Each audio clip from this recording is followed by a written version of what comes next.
Hi friends, my name is Megan and welcome to episode 71 of A Naughty Mess Knitting Podcast.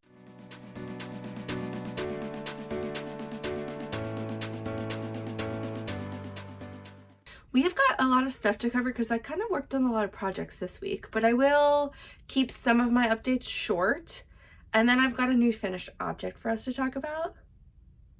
I can't even believe it, and I'm so stoked. And Advent's week 2, I guess it's like the first full week, and a new cast on. So let's get into it. Today I am wearing my new finished object of the week, and the thing I didn't think I'd finish but also was so excited to is my DRK Everyday sweater. I'm so excited to have this. I'm so excited it's done. I love the fit. Let's talk about it. Okay, this is in my Handspun. So, I don't know. I had a lot of,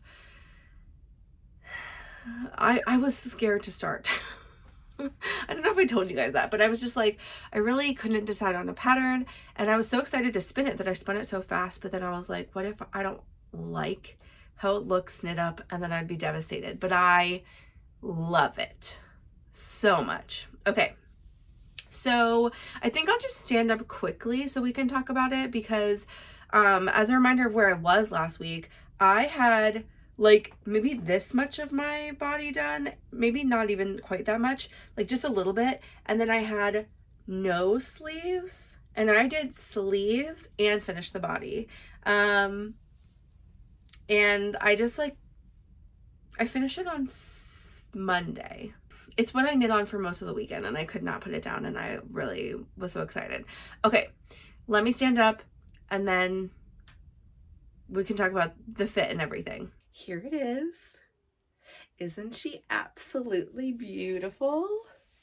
I cannot get over how this turned out. I didn't really know what to expect, even though I've obviously seen hand spun sweaters, but yeah, totally floored. Okay, so let's just look at the sizing here. We'll talk about that more when I sit down, but I think it fits really nice as a circular yoke, like through my armpits. I was worried before I put sleeves on, I think I said this last week, that like this is pretty high into my armpit. Like, I don't know if there's a good way for you to see this because there's like dark yarn behind me, but like it's right in my armpit. And I was nervous that it would be like too tight, but I did pick a couple extra stitches up for the top of my bicep, which was good. I did do the full amount of decreases down to like the recommended cuff size, which I'm glad about. So I added like 4 decreases, I think, which took me all the way down to the end.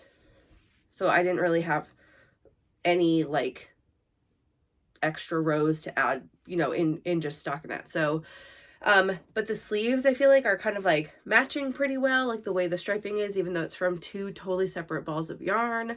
Yeah, but I mean, even though it's close to fitting under the armpit, what it's doing is it's not giving me this, like, I'm not getting any kind of bunching from the circular yoke. It's sitting really nicely. It's sitting nicely across my bust, which again, this is like -1 inches, just about.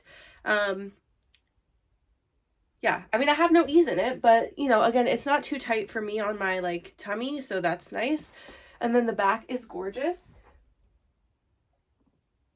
And I don't have like the back wing thing happening, right? Like from sometimes, and this is the other thing, is like if you do a circular yoke with a lot of ease, sometimes you get that like weird back wing. Like, it's like, you could take off in flight, and I'm like, I don't want that. I want it to just sit flat. So I think the neckline is really flattering. It's a little bit wide, but like it's not too tight. It's not too high in the front. I mean, and it is different. Like, it's different than a raglan. It's not going to sit in the same kind of scoop, but I like it. I love the color. I'm so excited. Okay. I think that's all I have to say about the fit. Floored, excited, excited for how my stripes will fit, because it'll be pretty similar, though the stitch count's not exactly the same. I don't think the gauge is either, but yeah. Oh, and I really do love, you won't see this when I'm sitting down, right, is like, this is 4 inches. It's a lot. It was a lot of ribbing. It's 2 by 2. And I'm really pleased with how it came out. So excited. Also, I have to say, I did all actual tubular bind offs. I know, it's wild. But I decided that to match the like thickness and the how like beautiful the top is, which was a tubular cast on, I might as well do it for the sleeves, which I normally would not. And then I was like, well, in for a penny and for a pound, right? So I did the hem and I love it. I think it's just like the edge is really nice. Yeah, it looks great. Okay, now I'll sit down and you'll see a picture of me when I continue talking of the photos I just took of this. Okay, we're back. Let's talk about sizing, and then also I'll tell you why I got so excited to work on this. So first of all, so I made a size 4, which is 46-inch bust finish circumference. That is what I got. I'll give you all the measurements in a second, but the recommended ease is 2 to 4 inches. And I mean, I've talked about this a couple of times, but I also have not been knitting on this for a long time. So I'll just remind you, the reason I went negative ease on this is because I did not want to have any puckering in my circular yoke. And also I find that, and I was looking at a lot of like project patterns for people, I find that sometimes people who knit with enough ease on this, or like the recommended ease, or even more than that, will get like sort of an odd armpit extra fabric thing happening, just like due to the nature of the circular yoke, and because Andrea Mowry has sort of like short yoke. Like she must be short. I don't know. I don't know how tall she is, but like she puts in not super long yoke depths. I know she works off of sizing charts and other things, but like that's a choice that she's made, that they're not down, you know, way down here, which also I appreciate. So like I said, I like the fit of where it is in my armpit, but it is pretty high up. And if you have extra fabric, because you have the ease, you could have like these weird like guys, and I didn't want that. And I don't have them.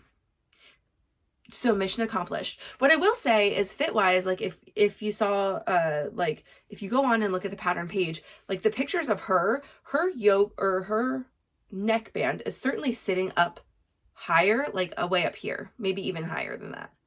And because I don't have that much ease, and because of how the yoke fits, like where my armpit is, I mean, I could have added, if I had added an extra like inch, I don't think it would have given me weird armpit like bloops, but also it would have let the neckline be higher. I'm not mad about this because that was the other thing that I didn't necessarily want. I was like hesitant to pick this pattern because I didn't really want to have like it to be super high up my neck. I like this look a whole lot better. And so I'm very pleased with how it's sitting.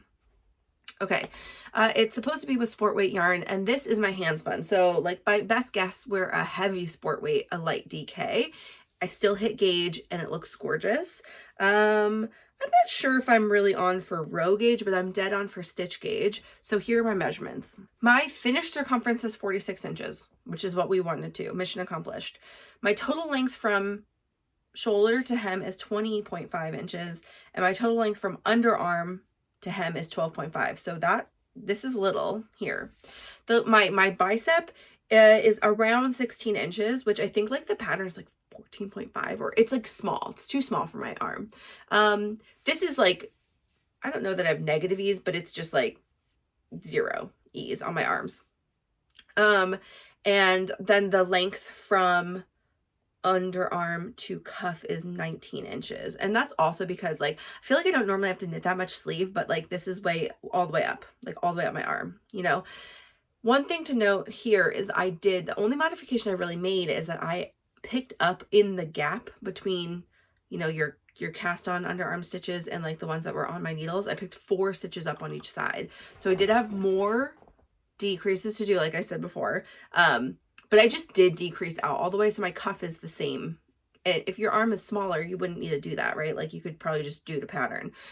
And I kept them the same distance-ish. It said like an inch. So I just like sort of measured and did, you know, semi-gauge math. And anyway, I just picked a number of rows because I'm not going to measure every time or anything. And then I knit like half an inch more in the body before I went to the ribbing, which is super long. Like I said, I did the tubular bind off, including the like setup row with the right cable or whatever side it is when you're doing this. I mean, I will be honest. I love the tubular cast off. I think it looks really nice and it's like nice and plump, but I kind of hate that you can't do it in a 2x2. I know there's like fake ways to do it and you don't have to necessarily do it, but you can't do the tubular setup, I don't think, for a 2x2 because of this, the way that you're slipping. The only other way I think I would have been happy with the edging is like to do that faux 2x2 cast off that I did for my 3 Seasons pullover. And I could have done that this time around, but it's not quite as plump as this. Anyway, the way that the colors are sitting, and I'm not going to like look at the hem all that often. And from a distance, it just looks like a 2x2 hem. I'm fine with it. So one of the reasons this jumped up in my queue so much is because we decided last week that, we were talking about it last night, like going to see Wicked, and Katie had already seen it, and she like really said it was worth it to go see it in the theaters because of the sound. I mean, and also seeing it on big screen. I have not gone to a movie, I don't think, maybe one, since Theo came home. So that's a long time. She's 2. And I'm just like, we have so many streaming services and I just haven't really felt the need to go. There have not been that many releases where I was like, oh, must see that in theaters. But Jess was interested, so we went to the movies. Before going to the movies, and I think we decided on like Thursday, maybe it was, Thursday. So I was like, you know what, I'd love to just knit on this in the movies because I'm unlikely to drop a stitch because of just like the plumpness of the yarn. And I don't have to do or think about anything in the body. So I was like, great, I'm going to do that. But then I was also thinking, well, if I could get a sleeve done and like be disconnected a sleeve, that would be pretty good. Then I would like have done a little bit more because I didn't want to knit too much of the body, but I really wanted to knit this over the weekend. That was like, I just wanted to knit on this over the weekend. I was so excited to see how it was coming out.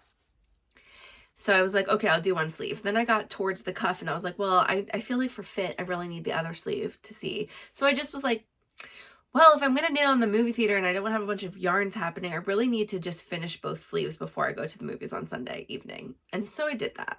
And then I knit like this much, maybe like even more than that in the movies because it's like a 3-hour movie and I don't have to look at this one. So I just zoomed. And then I really wanted to just be done with it because I was so close after the movies, like an inch to the hem, like the ribbing. And then I did that on Monday. So, sweater's done. I'm so excited with it. I mean, maybe I finished on Tuesday. Either way, I washed it. It must have been Tuesday because I washed it yesterday in the morning and I put it out and I was not sure if it would be dry today. And it was totally fine. I came downstairs and I was like, crispy, totally dry sweater. I'm so excited. It's so lovely to have. Okay, let me do a quick pattern review. I can't review the yarn because I made this yarn and I love it. I mean, the Fibre, excellent. Shanico sweaters, excellent. Super soft to the skin or like to the touch. And yeah, I love it, obviously. Okay, but the pattern, the DRK Everyday pattern, I thought was easy to read and understand. I do think, like I said before, for fit, I like the negative ease for my size. I do think you have to watch out for high armpits and small biceps, and those kind of problems go together maybe because, yeah, I mean, that's an easy thing to adjust in a circular yoke. You can just add a couple more rows before you split for sleeves. I do think over a raglan, it's a little bit harder to tell in a circular yoke, just like how it's gonna fit your arms, like to pinch it together, because raglans naturally sit in the right place. Like you need another person to help you see that. And I do think though, like the instructions are really clear. Like most of Andrew Mowry patterns to me are like I mean, there are some that are harder, obviously, like tessellated is a little bit harder, and like the framed, etc. But like a lot of these standard type patterns are beginner friendly. I think she provides enough explanation. She's got lots of like quick tutorial videos, both that she's done and a couple that she points to other videos. And that's really helpful. So if you don't know how to do a tubular cast on, she's got a video for us. You don't have to like, you know, she gives you the tips that she wants to give you. But yeah, and I think like measurements wide. There's not a lot of floof in her patterns, so I also appreciate that. So yeah, overall, thumbs up. Okay, I'm going to talk about a lot of my projects this week. Again, probably not all of them. I have 7 active projects still. I know, like, don't you feel like I keep casting things off, and how do I have so many projects? Okay, well, this is life. My heirloom quilt cardigan saw 0 action. You know what? I finished all those squares, and then I was like, because I finished the culmination, I was like, I need a squares free week. I don't want to think about squares. I don't want to look at them. So I like left them in their little box, and I have not touched them. I will bring them out this weekend too, because I was so focused on this. I didn't want to take the time to start sewing. I will probably sew this weekend and see where we get it. You know, not doing only that this weekend. I did work on my Northwoods V Neck though. I've been listening to Lord of the Rings, so I'm not done the first one yet, and I want it to be done this. I just did not. And I have not been. I was working on this, so I didn't want to be listening to Lord of the Rings while knitting on non-Lord of the Rings yarn. So it's crazy. I'll probably give up on that because I'm going to want to keep listening, and I need to change sometimes for my hands.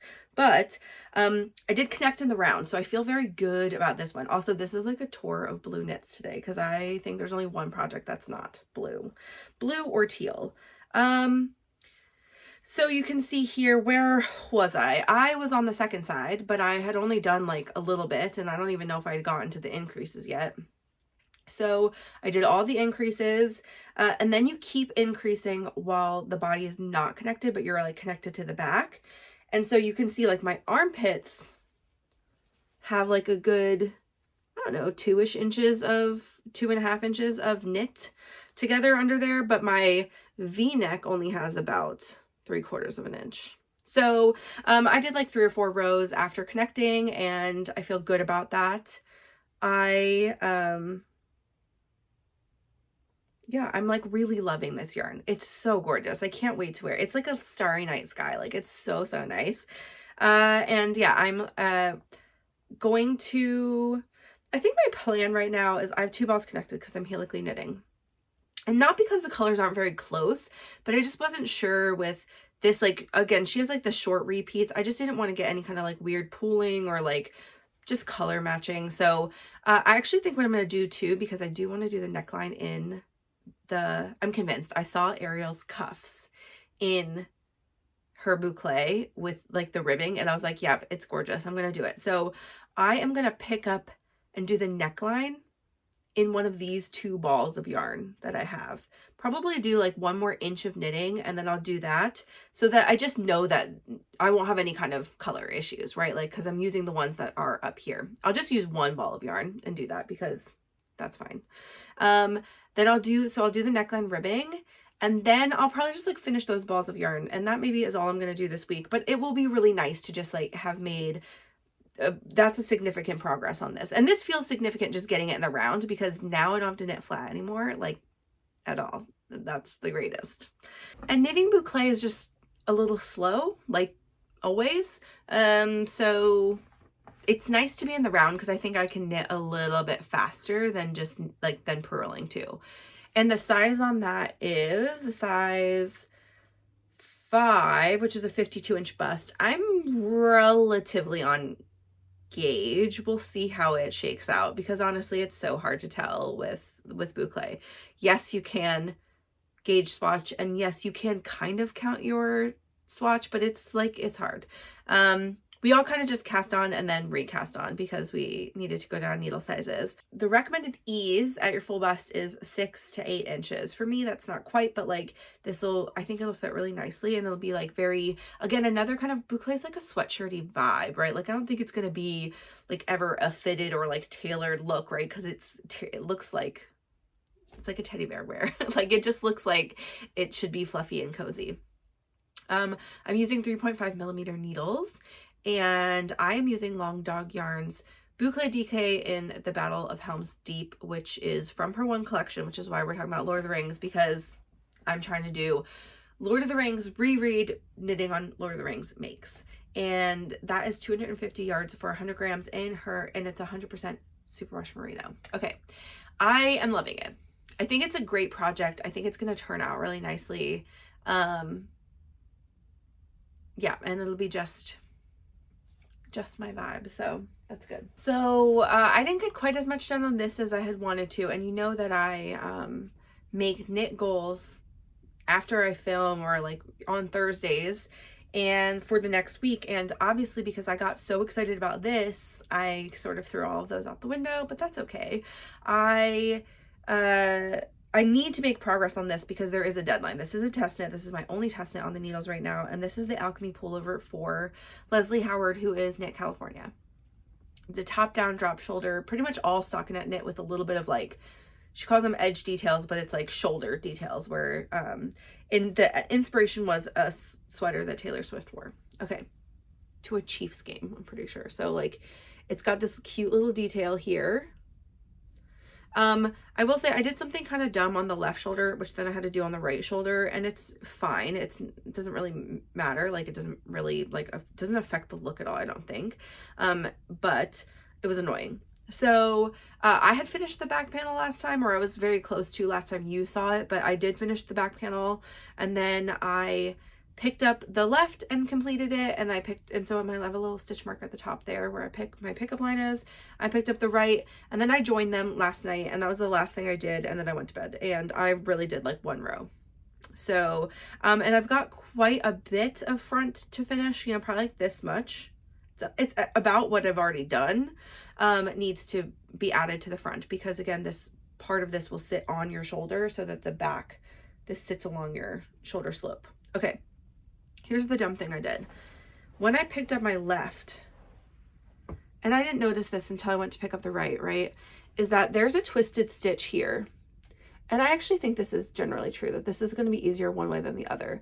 I picked up what I felt, and if you look at the inside here, like I picked up along this edge, and I picked up 2 legs of the stitches, but it left 1 leg of my selvage stitch on top.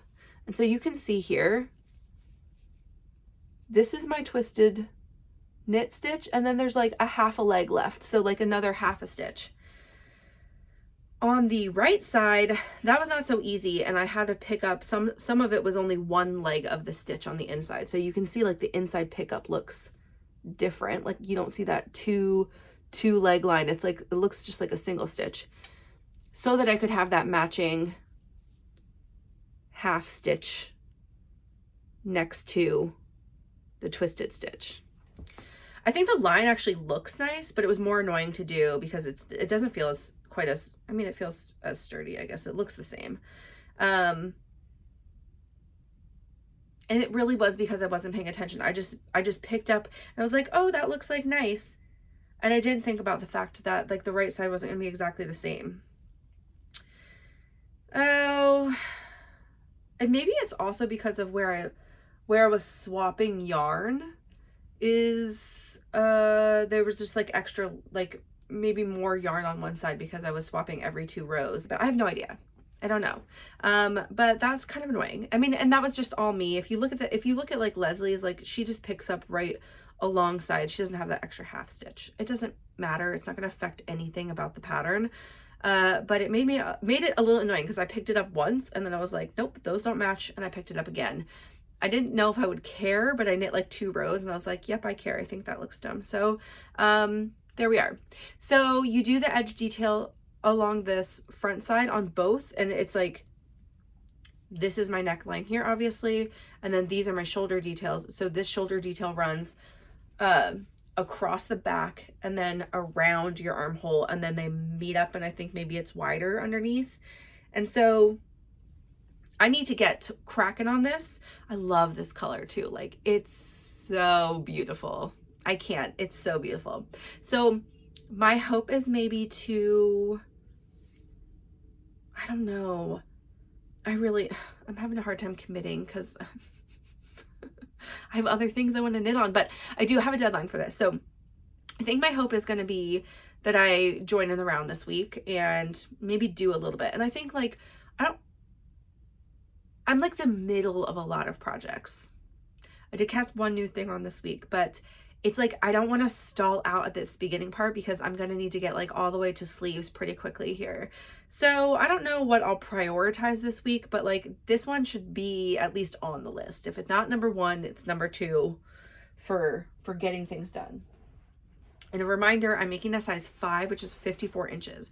Recommended ease is 9 inches. I don't know if I'm on gauge, but I did a little gauge swatch, so I was in the beginning. And also I've used this yarn are very similar with these needles recently and achieved gauge throughout the sweater, so we'll see. I'm using 4.5 millimeter needles, and I'm using an Airy Knits over dyed.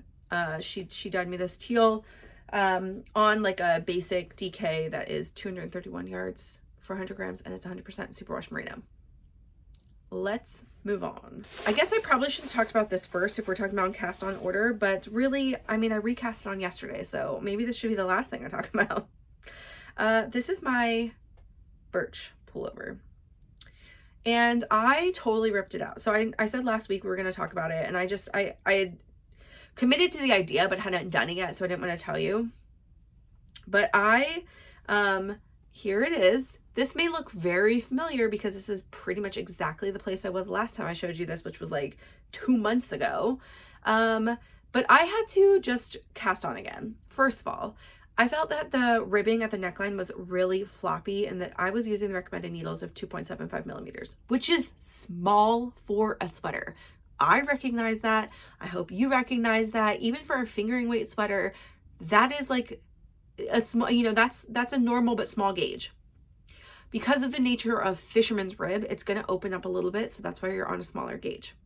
The yarn I'm using is Diamond Lane Elmer Tweed in Sprinkles, and it's this gorgeous woolly confetti sprinkle gray yarn. Okay, it's 70% superwash merino, 30% cashmere. It's 400 yards for 100 grams, and it is like a woolen spun. If it's not a woolen spun, then it's just like super fluffy. It's got like a really it says merino and cashmere, but like it feels like rambouillet. Like it's got that like kind of matte plushy quality. It's wreaking havoc with my gauge because the yarn is sticky. I can't really pull it much tighter than what I'm doing. So I did a gauge swatch last week on a 2.5 millimeter needles. I know that's wild and crazy, but if I can get closer to gauge, which I'm still not on gauge with that, then I'm still picking a size that's like a little smarter. Anyway, I did part of my gauge swatch in the 2x2 to see if I really would want to redo the neckband too, and it looks much better. I don't have the other one because I ripped it out for this, but it's this 2x2 is still like a little bit loose looking, but the other one was like significantly bigger than this, and just like, I don't know, I thought it was gonna be like floppy and weird. I feel better having recast it on and done all the things. I think I'm done the short rows, or I have like one more row of short rows, and then I will just be in the round, and then we'll see how this grows. I just didn't want to like leave this until the new year to pick it up because I felt like I would want to start fresh then, and maybe I would never get to this, and I really want to have one. And we did like a cast on with friends, so like in my knit group, so like Charlotte is maybe done hers, or she's pretty far along. Ariel is pretty far along, though I think she's repicking hers up. Like she also put hers down for a little bit of time. And Katie is going, okay, so Katie was my inspiration because Katie is going on vacation or going back home or whatever for the holidays, and she said this is the only thing she's bringing with her. So she actually makes real progress on it because she also put hers in timeout right after casting on, which is what I did. Out of timeout. I won't make this like a big priority, but I think I will have like little milestones, so I just know that I'm working on like at least, you know, 20 rows a week or something like that. So keep on trucking on. What this evaluation of re-gauge swatching also did is like, I think the gauge is supposed to be, let me see here, 27 stitches by 52 rows. I don't know what I'm going to be row wise, but I can adjust as needed. And that's in half fisherman's rib because they like stack, you know. I am at 25 stitches, so that's 2 less for 4 inches. And so I decided to just go, like, truly go down a size. And I thought I could do the math, etc., to just continue on where I was, but doing the gauge swatch cleared things up for me because I was also at like almost 23 stitches. I think I was like 23 stitches at 2.75. So I've also I'm gonna have to make the concerted effort to knit a little bit tighter, but like I can only do what I can do for this fisherman's rib. But at not doing anything crazy, I'm at 25. So I decided to knit size 4, which is 45 inches. With my math, I think I'll still be pretty close to 50 inches, which is what size 5 is 49.25. So I will probably get a size 5 with size 4 stitch count. And that also maybe will save me like a tiny bit on yarn. And also this helps because if I'm really off on gauge row wise too, then I'll have an easier job of like stopping early. You know, I won't have quite as much length being built in, etc.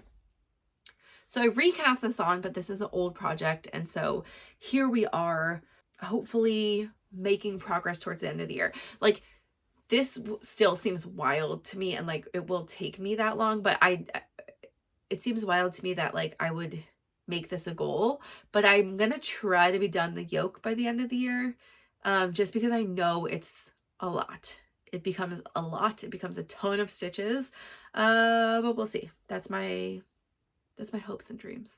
Okay, next I have some exciting progress on another Andrea Mowry make. I don't know, we're in the age of Andrea Mowry right now, but I mean, she does have really amazing handspun type projects only because she's one of the only designers that like tries it in her handspun and then talks about that.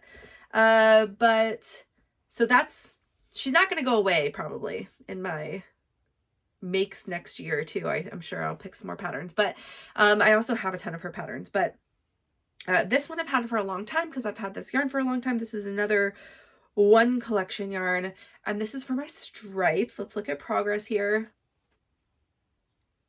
So fun. Not a blue make, but so fun. I'm really excited about how this is turning out. The colors are just what I had hoped and dreamed for. And I have one complete. This is a complete and a little bit color round. Okay, I did go back and do the neckline early, but one of the reasons I decided to do the collar early is because I'm a little annoyed in this particular pattern. She gives you the option, and it's because of like I talked about last week, the unstructured versus the structured collar. So she tells you to do one or the other. And if you do the unstructured collar, you're picking up and putting the collar on later. Collar instructions are at the end. As you would think, that's normally the order of things. I think it's not even like, it's not before sleeves. I think it's sleeves and then collar. It's like truly at the end. But the measurements for this do not state unstructured versus structured, like go to this measurement. So it just says knit to 7.5 inches from cast on edge to, you know, do whatever. Okay, fine. But is that cast on edge for both? So it would be the beginning of my white stripe, or is that including what you would think of as the collar? So I could have just added an inch, I guess, because that's what the collar ended up being, and that's what your measurements say. But like, that is not clear. And it's the same for both. So that does not really make sense to me. Someone clear it up for me. If you understand that better, like, just most of the short rows and the increases are like very clearly, you do 5 rows, then do this, you do whatever rows, and then do this. But once you get to the last increase, like before the last increase, it says just knit to 7.5 inches and then do your last increase for my size. But 7.5 from where? So I decided to put the collar on. Also knowing like how this fits and the depth of yoke and stuff, I decided I wanted to do the collar to know. And this collar will fit similarly, though a little bit smaller than this one. So I really truly want to give myself enough room. This does have a slightly deeper yoke than this does, just like reading the pattern measurements and stuff. So yeah.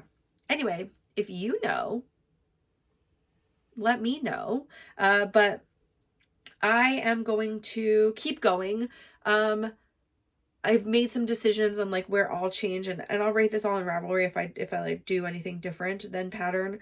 But I also want to make sure I'm changing color or doing the increases in the middle, or like, you know, at least one full row from the end of the color change. And then I'm supposed to knit like another inch or something, inch or two, I think that's what it says in the pattern, but like it gives you your measurements to before I split for sleeves. And I want to make sure that this is maybe a little bit lower than this in the when I split for sleeves, but also that I am mid stripe, because that's also what is supposed to like look nicest. And she gives you that tip. So I may have to like add a little bit. I would rather add some than go, you know, than do less. So I don't know, maybe like 2.5 stripes or 2 stripes before I'm done. And the yoke, and that's exciting. But anyway, I'm loving how it's looking, and you can see the short rows in the back of the white more clearly. Like this is, it's, you know, longer there, but like I don't, you know, it doesn't matter, that's fine. And there's a little bit of short rows in most of these top stripes, so only like down by the brown does it become just like standardly 8. I'm really excited. I love it. Seeing them all together just like made me so happy. And for that pattern, so I am doing the size 4 again, and I'm doing, so it's a 46-inch bust because I want it to fit very similarly to this. That is true sport weight yarn. This is whatever I made up. This is true sport weight yarn, and this is all of this, as we talked about before, and why I'm rereading Lord of the Rings is this is all like fellowshipy colors. That's what I'm going to call it. But like this is, we can look at through the colors again. So we started here with Mary, the dark green, and this is the light of Arendelle, and then this is Gimli and Legolas and Aragorn and Samwise, and then back to Mary. I am, all of this yarn though, so Long Dog One Collection yarn, and they are all in her Merino Sport, which is 100% superwash merino, and it is 328 yards for 100 grams, and it's a 3-ply, and so it's like exactly the same as like the Treehouse 3-ply sport weight, and it's just really lovely to work with. But it's definitely thinner than this yarn because obviously I'm this is even the same size needle that you're supposed to use on both projects, and it feels different. Definitely feels very consistently sized stitches over here, and this one, you know, like not so much. But this was a fun adventure for that, and like this is definitely gonna be a thicker fabric than that. Like that's gonna certainly feel more like lightweight sport weight, and this feels cozy. So I'm really excited to have that though. So I'm making a size 4, 46 inches. The recommended ease is 2 to 6 inches on that. Again, I do what I want. And that's like, she gives you pretty cropped length as an option and cropped sleeves. And I'm going to see just where I get with the yarn. I mean, I have 6 skeins of sport weight yarn. This was 6 skeins of sport weight yarn that I had for this also sport weight. Let's just say that. DK sport weight. This, I didn't do yardage for this. This is gonna be really hard for me to tell because I have some amount left. I have an entire skein left over and then nearly half of one. So I used 4.5 skeins for this of sport-ish weight. Most of my skeins were somewhere around like 275 to 290 yards per. They were not all exactly 4 ounces, so, you know, per whatever that was.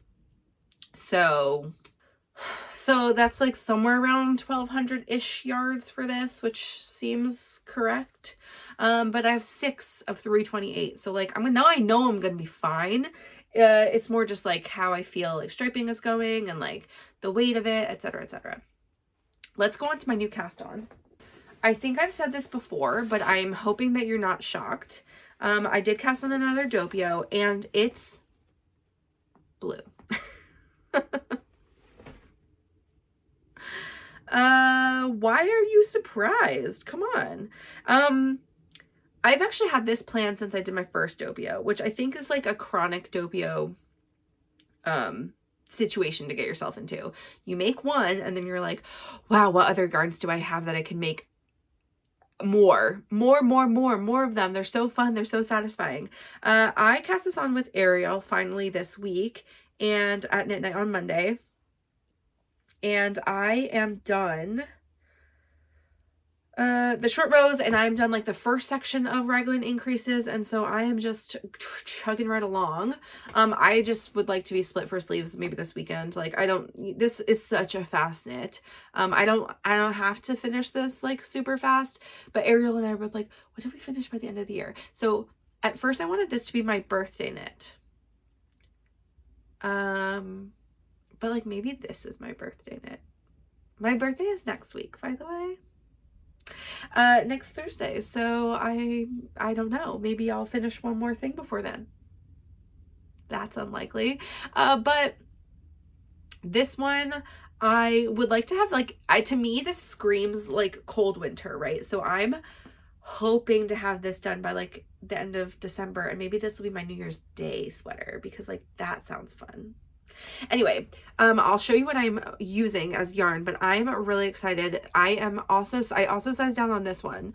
So for anyone who does not know this pattern, this is the Doppio by Sunghee Hong, who is Sunghee Knits on Instagram. I think she only has 2 patterns out, but they're both absolutely gorgeous. This is a compound raglan, just meaning that there's different rates of increases in your sleeves and your body, and for different sizes. So this will flatter the lines of your, shoulder better than just a straight line. This also, though it does have ease recommended, is something I think that like can be worn to look like really oversized and cozy, or more fitted and like really beautiful. Both beautiful, but it's one where you can use different weights of yarn to achieve essentially like a bulky gauge. So the gauge on this is supposed to be, I think, 15 by 22. I'm pretty dead on for gauge. And she even does give like 2 different ease ranges in the pattern, which I love. So she says, for a more comfortable fit, choose a size that gives you 4 to 5 inches of ease, positive ease. For something fitted that's comfortably snug to wear under your coat, select a size that gives you 2 to 3.75 inches of ease. And so for me, actually, I decided to make the size 4, partly because, so size 5 is a 49 inch, which is only 2 inches of ease, which would be closer to like the snug fit anyway. But I feel like because of the weight of the sweater, that sweater was oversized on me. And it is, I think it's more than 2 inches of ease for sure, like when it was finished. So just because of the weight and everything else, I was like, you know what, I'm going to err on the side of making a snugger one that's actually more snug, and I'm okay with a little bit of negative ease over my bust. So I decided to go with size 4, which is a 46 inch. So does that sound like a common number right now? We're at 46 inch things. I'm not smaller. I'm still 47 inch bust, but I'm just making these decisions because that's where I feel like I need some in my wardrobe. I've got a lot of oversized things or slightly oversized things, and I would like to have a couple more fitted things. And this one, so again, top down compound raglan, and then we're going to pick up the neckline and do a double, like a folded over neckline. And you can see my, like, this is so scrunched on the needles, but the raglan lines on this are just like so beautiful. You can even kind of see it already happening right there. So yeah, it's fun. This yarn is really fun. So let's look at the combo. I'll show it to you in skein form because I have one of each left. So I also, okay, the other reason I wanted to pick a size 4 is I am limited in my yarn. And size 5, I used just over what I have available. So I know for size 4, which is not significantly smaller, will eat up just that slightly bit less yarn. So this is all Mad Tosh and Shibui Knits like collaboration. So I lost the label for this one, but these are the same. I'll show you. I will say I got all 3 of these from Fine Yarn Supply Company, and she's like an online yarn store. I mean, I don't know if she has a storefront or anything, but she was doing last year some mystery boxes, and you could buy a box for like I don't know, $100 or something. This was in like my second episode, everybody. I think that maybe these ones, or I got the red set from her then, but I had bought a box and then she sent me another one for the podcast, which I did purchase, but she gave me like free shipping on it. And it's like whatever she had in store that maybe she has extras of, or she just wanted to like give you enough for a project, but the yarn was at a discount. So I did not pick these colors, but they came to me and they were perfect together. And so this one here is called River Crossing Deep. This one is called Crevasse Speckle. And then this one is called Crevasse Solid. And these both are 100% superwash merino wool single plies. And they are 420 yards for 100 grams. This is the same mohair I used for my Avenue vest test in a bluer color, right? That was called Lakefront Solid or whatever. This is called Crevasse Solid, and it's 60% kid mohair, 40% silk, 330 yards for 25 grams. So super light mohair, and it's creating this really gorgeous fabric, which is about what I expected for it to do.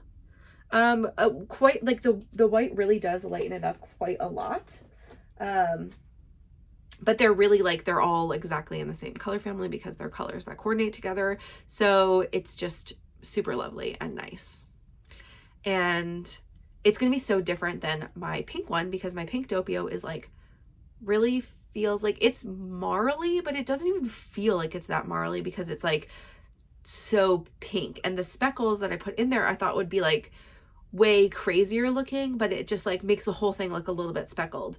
This is like a true marl situation where I'll have like a lot more of these like sections that look totally blue and like more white popping out, and like that'll be a fun thing to happen. So again, that's another friend knit I cast on with Ariel, and I will continue knitting that and hopefully get done this year. And who knows, I'm not on a time crunch for it, but it would be fun to have.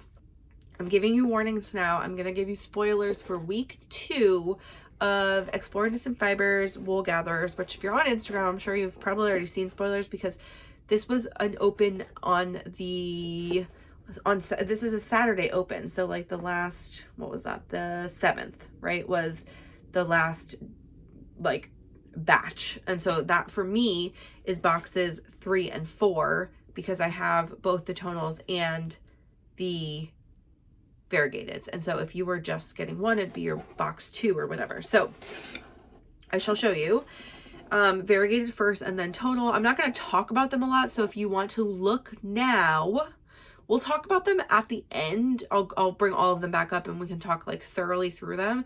But for now, I will just show you. So if you would like to look now, here is 3, which is super gorgeous.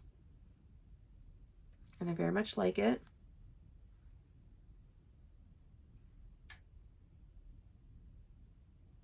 Okay, and now we'll go on to the tonal, which is box 4. And obviously, you know, I'm in love with this color. I'm already dreaming about getting more of this whenever she has more available. And here they are together real fast. Boop. Oh, sorry. And this, the variegated is called Story Weave, and the tonal is called Escapism. So that's that. Let's go on to my advent for my my daily advent for Fibre Fox. I was behind a day yesterday, but I will post 2 stories today. I already took the stories, but I didn't put them up. So here someone last week's episode, I was like, man, it's gonna be hard to hold all of these up. And then someone was like, hey, I saw another podcaster put them on some string. And I was like, maybe I would have gotten there eventually, but duh. Also, yeah, duh. So I did string them up for you. So they're now out of their bags, and I'm not putting them back in their bags because I don't really need them. Like, the point is I just wanted to keep them in the right order, and I'm in the right order because I'm stringing them every day after I open them. And so here we are for the Fibre Fox Advent. Okay, were you guys like doubting that this is the most gorgeous little fade we've ever seen?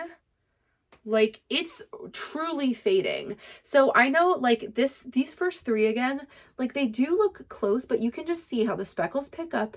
Then we go right into the pink pinks. Then we're like fade so subtly right here into the purples.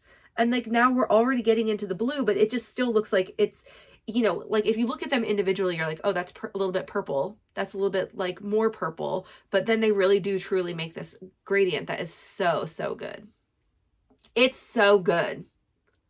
Okay, so I knew the colors going into this. I did know that they were going to be pastel. We do know that I'm not particularly a pastel girly, but in my winter colors, I can get down with something and making something that's going to just be so beautiful in this fade. I don't know that I'll use all of the colors up in a project, but I do think I'm going to do a fade project. That's the intention, at least. I don't know yet. I'm going to wait till I have all of them up and then see sort of what speaks to me. But there are plenty of shawls, maybe I don't know. It's like not enough for a blanket, right? I think it also depends on what the day, like the main color looks like, if I want to incorporate that or what I want to do. But there's a ton of like really gorgeous fade shawls, at least as an option. Let's move on to books. So this week I read 3 books.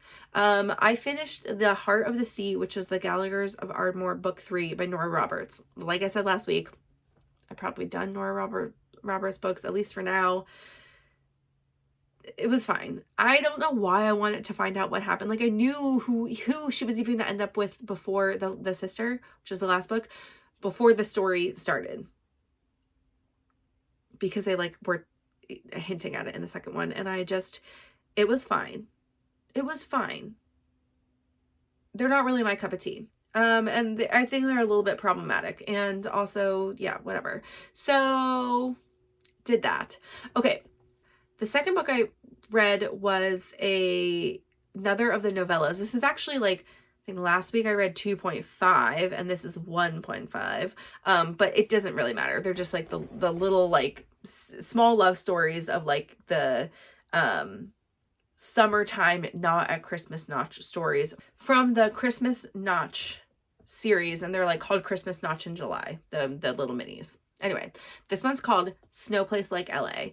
This story is about Luca and Angel, and they're like side characters in the first book. They show up in the second one also, in like the main books, and they're just like, they're so cute. So anyway, I thought that was a very fun, and it's like a 4-hour audiobook, so I like obviously read it in a very short time. Just like snapped that up. The other book I read was called The Queen of the Tearling. This is a fantasy series that like, I don't know if I would even like, it's not even, I mean, maybe it's like romantic-y adjacent. Like it's got like that vibe. This is by Erika Johansen, and I really liked it. This was a recommendation from Jess in my knitting group, and this is book 1 of a series like called The Queen of the Tearling. I think I might snap these up pretty fast. Maybe I'll put it on for like early next year.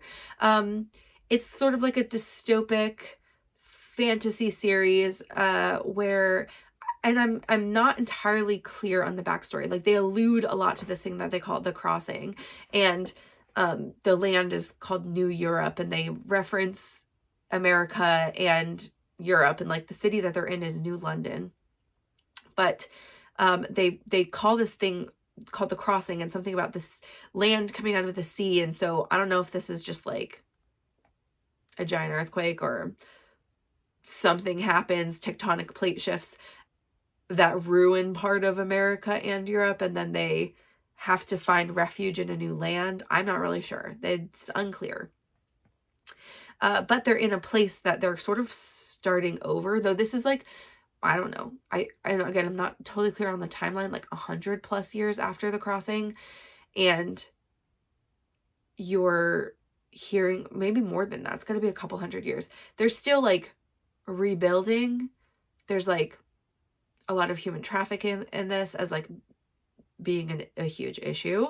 It's very interesting. And the main character is a queen who's been hidden away since birth because she has a lot of enemies, just because she's the queen, right? And it's quite interesting to see this like coming of age from a sheltered person who's also only been trained to be the queen, but also kind of not trained enough. And yeah, I really like the main character, and I like a lot of the side characters, and it was just well written and captivating. You're not supposed to have all the answers. I maybe should know more things than I do right now, but I'm okay with it. I'm invested. So that's one that I'll probably continue reading the series, though I've got a couple other series I want to revisit pretty soon. So we'll see, reading wise, how I get on. So I have one other really quick topic to talk about, and that is, we talked about socks, right, last week. I hosted Knit Night this week, and it was so fun because I knew that everybody would be getting ready for holidays. We've got some people traveling or, partial time, and so we'll be light on Knit Nights in December. And like I said, my birthday's next week, so I made a birthday month request. And that was that we do a cookie exchange. So we had a lot of fun activities this Knit Night. We did a cookie exchange, and we even got like Maya was able to make it up, which was really exciting. And then we did Ariel and I did a cast on. Ariel and Emily did a cast on for a project. And so, yeah, it was really fun. And one of the activities that Emily did last week, or 2 weeks ago, when she hosted, was, like I've said before, Emily, Katie, me, and I think Ariel are all going to do a stash sock year of socks. So we're each picking a yarn per month to do socks. For ourselves, for others, doesn't really matter, but in our stash currently. So we're all picking them before the end of the year. So I picked out my 12 yarns ahead of time. We picked with Emily, but like some of hers are gift knits too, but these are all gift knits for my family and one friend. And I let them pick when they were here the other week. So for Thanksgiving. So I wanted to just get everybody to help me order them. Now I will say, I'll show you sort of the order. Actually, I don't even know if I'll show you the order. I will just show them to you. And we did pick an order, but I realized one of them is early in the year that I did say I kind of want to do the kids all maybe like September, and I'll just do all of them at once because they're kids socks and they're little, but also because their feet are going to keep growing, and I don't want to make socks in January that then like they're a whole shoe size different. And I didn't do measurements for kids because I'll just be going off of some sizing charts from the parents. But if I do see them close to when I cast on, then I'll do measurements. And for all the kids, I'll probably make them just like a tad big so they can wear them longer. But here are the sock sets. And I will tell you when I'm making them who they're for, but we've got this beautiful Woolberry sock set. This one is called Sunrise. I got this from a D-stash. I've got this dyed in the wool, which I also think I got from a D-stash or a gift. Actually, this might have been a gift. And it's just this like pink color called Sugar Free. I've got this yarn that I cast on once before and then didn't succeed with the socks. And so this is actually, these are pretty close to 250 gram balls. I just wound this one tighter. This is, I know that this highlighter color came from Aviana, but if you look at these two, there's like this little bit of highlighter color in there. These are going to be for my friend Emiko, so I cast this on almost 2 years ago for her, or a year and a half ago. And then I made them too tight, and I already have a pattern picked out for this one. Most of these others don't have a pattern, but I did buy Summer Lee's sock book, the sock project, and so most of these are probably going to be ribbed or just like simple socks with like maybe some stripes or something, so that I can keep it nice and easy for myself, and also sort of more likely to fit them. I did take measurements for all the adults, so their shoe sizes their sock sizes aren't gonna change, so hopefully I'll just get something that's pretty well fitting just based on measurements. This is Tributary yarns, and it is like a sock yarn. It's called Wine Country. This here is Teeny Button Studios. This one is their soft sock base, and this is Journey to the Past. I really like this one. It's super fun. So what I did to pick these out also is I brought like 20 skeins that are all things single skeins I had in my stash that did not have projects assigned to them. Some of them intended to be socks, like all these self-striping socks. I've got 2 or 3 in here. That just I have, and I did not pick like my sock. There are a couple of sock sets in here that I really want to like do a little shawlette with, or that I've got a plan with something else, like even if it's very loose in my brain, and a couple that I want for socks for myself. I didn't include those, so I took like 20 balls of or skeins of yarn out, and I just, while they were here, I was like, here we go, people, pick the one you like, and I'll write your name next to it in my little notebook, and I'll do your sock measurements, and that's what you're gonna get next Christmas. So this one doesn't have a color name actually, but it's from, or not that I can find, but this is from Biscotti Yarns. Then we've got here a Long Dog yarn sock set. This is an old one. This is from the June 2020 Sea and Sky Club, called Lettuce Sea Slug. This one's really beautiful. This one is Graphic Dye Works, called Tiger Belly. I've got another self-striping here. This is one of my favorites actually, and I think this is for one of my nieces. Anyway, I think there's gonna be some leftover that I can make myself some socks with this still, but this is Parties Weren't Meant to Last, and it's 80% superwash merino, 20% nylon, from White Birch Fiber Arts, which is what I made my Halloween socks with last year. And then we've got River Knits. This is a BFL 4-ply. It's 100% BFL. It's called Indian Giant Squid. This is also a self-striping, but it's a very fall tones.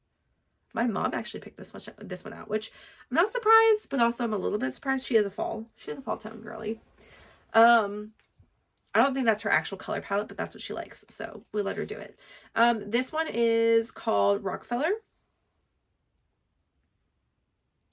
And then this one, oh, and this is Hickory Lane Fiber Co. And then this one is called, oh, this one I think is a one of a kind, also from Hickory Lane. But I thought these would go so nicely together. And this is from my mother and father-in-law. So that's the yarns. And yeah, we'll just like, you'll see them pop up throughout next year. I will pretty much continuously have a sock on my needles. Because I'm not going to be like trying to get a sock done in a week or whatever. I will be like, there's always a sock. When a sock goes off, a sock goes on, kind of a situation.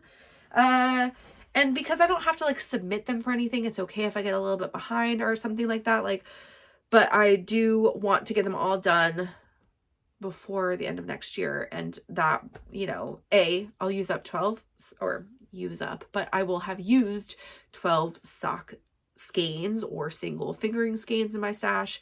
And I will also have made socks for people, so that's fun.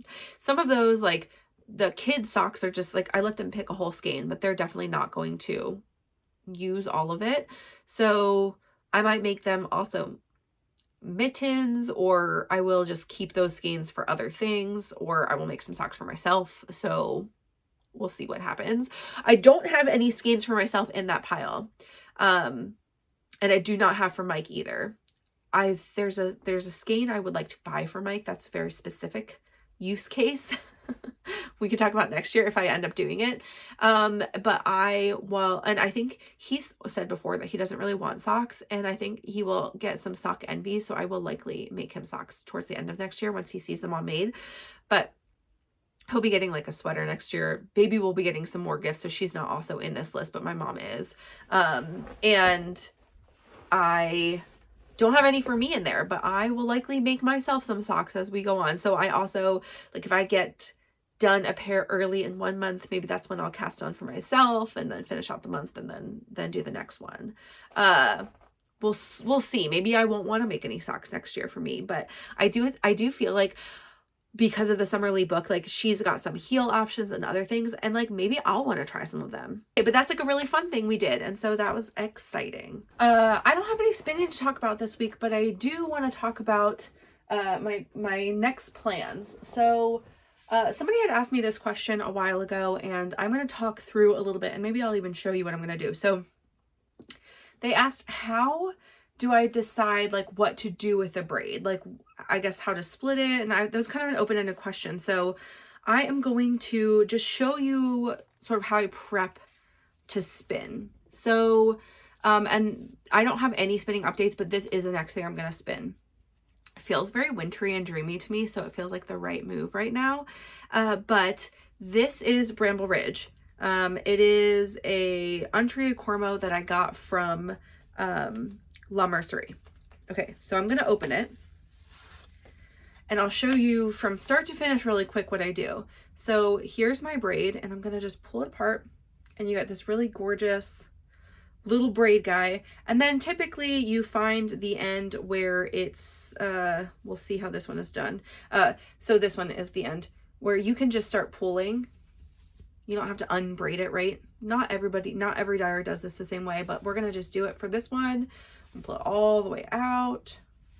Okay, so I have a project in mind for this one. If I didn't have a project in mind for this, and it was just a single skein and maybe I'm just trying out new things, I'd probably think about the color a little bit. So for this one, you can see, let's take a little look at like 4 feet here. So I've got white kind of running along the back side, but the front side has sort of a blue, purple. That's really what's going on the whole way. There's bits of more purple, more white. Here at the top, there's a little more white. Okay. So if I was just going to do something with this, like I would say this might be kind of a fun, like you're not going to get a ton of variation, right? There's 3 colors in this. This is not going to be like one that's got big sections of a lot of different colors. So if I just didn't have any plans for this, I would decide if I want to do like how many plies I think I want to do. And you can shoot for an approximate weight, right? So if you're like, well, I think I want it to be sport weight-ish and a 2-ply, then that's going to help you split up your braid. If you really have no idea, you can let your braid tell you. And by doing that, that's what I mean is like, take your braid, and I do it sometimes like, you know, around the middle is where I start. And I just start to unfold it a little bit so you can see sort of what you're working with. And it's not always like a perfectly flat thing. Like it just depends on how it was prepped, etc. Just pull it apart a little bit. Okay.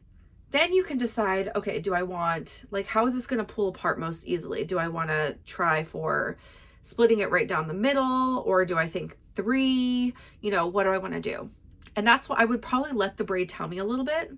And then I would just pull it apart, and you can decide from there if you want to pull it apart again at all. Something like this, where it's just really like 3 colors, I would probably say it would be relatively easy to do this like as a fractal spin, and that would probably look pretty nice because you're going to get some overlaps anyway.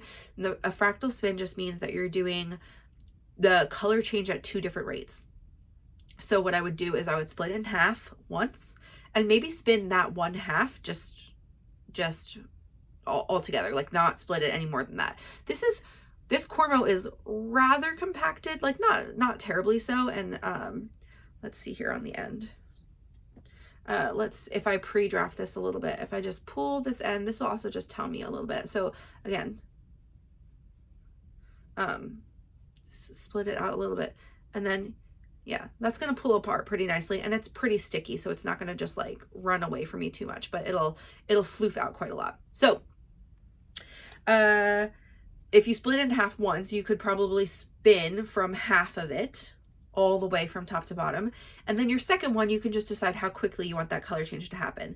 Do you want it to just be twice as fast, or 3 times as fast, or 4 times as fast, which is just how you'll split the braid then. So if I did it in half, the second side you could do in half again. That'd be twice as fast, or in 3 or 4. So whatever you want to do, and also just like how the fiber's playing with you. This, because it is just not as like big and floofy as like the Shanico, it'd probably be a little bit harder to split this in 4 on the second half, you know, on half of it. So I would say 2 or 3, you'd probably be fine and happy with it. That is how I go about splitting my braids for color and other things. It really depends on what you want to do. If you see something really intentional, like there is exactly half the color repeats like our socks were, you can make a different choice there. You can also split your braid in half or in a quarter, you know, this way. Like, there's no rules here, everybody. You can do this however you want. If you want to spin from small sections of your braid like this, you can do that.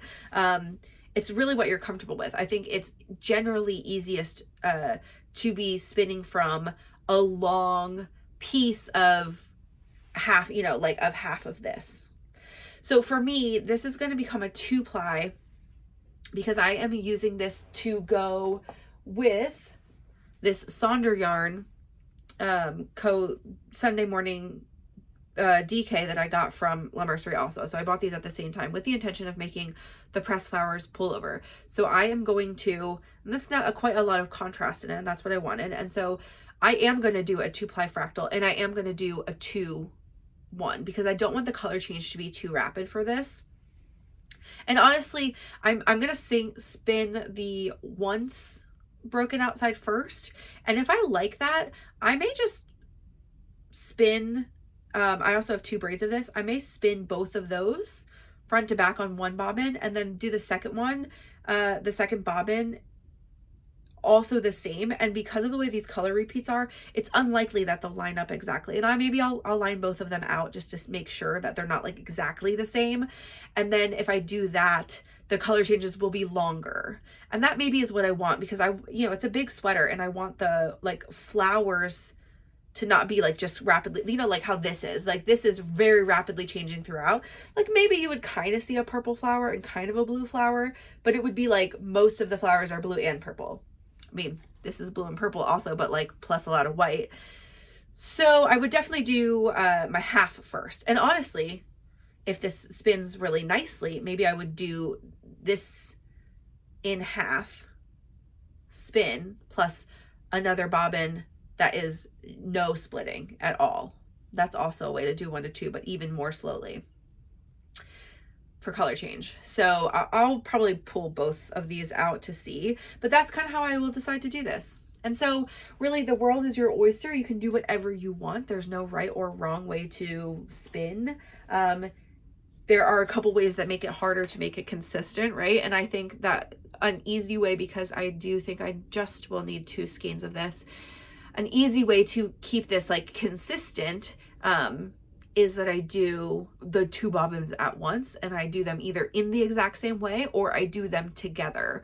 And then they will be not exactly the same, right? Because you have one that's like first half of a bobbin and second, you know, first half of a braid and second half of a braid. But yeah, so that's my plan here. And I did practice doing a loose ply because you can see here, like this is just very loosely plied milled yarn. And so I will put this on my largest whirl and I will ply it slowly.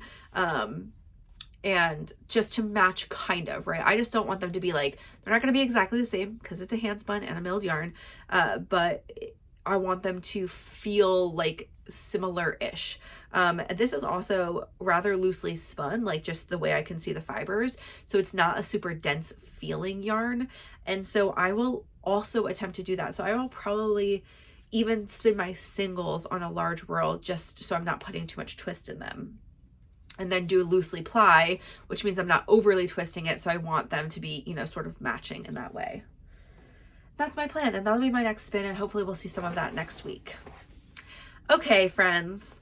We're winding down the year so fast. So please tell me what you've been working on. I'm always interested in knowing, are you doing a mad dash for the end of the year? Are you going to do some whip downs in January and just casting on with abandon like me?